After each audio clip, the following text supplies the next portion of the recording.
5 दिन से रहल ह देहिया सनैले, 5 दिन से रहल ह देहिया सनैले। छुई जनिए राजा जी पानी नहैले, छुई जनिए राजा जी पानी नहैले। पतरी शरीरिया लागी हमार फैले, छुई जनिए राजा जी पानी नहैले, छुई जनिए राजा जी पानी नहैले।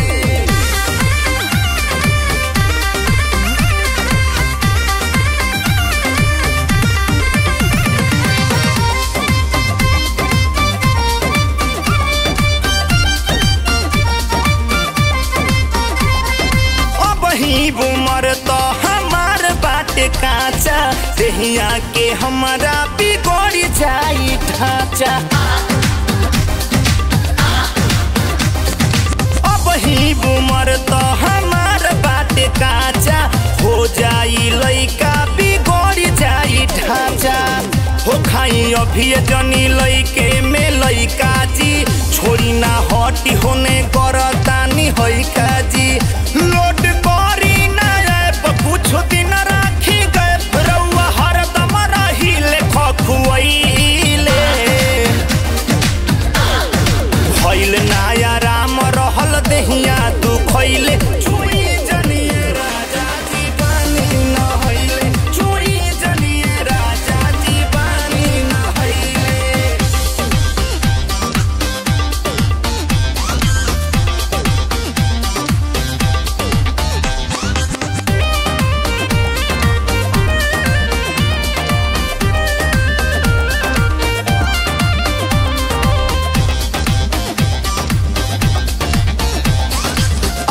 कंट्रोल करके रख अपना मन के, नाही तो गजन होई हमारा बदन के।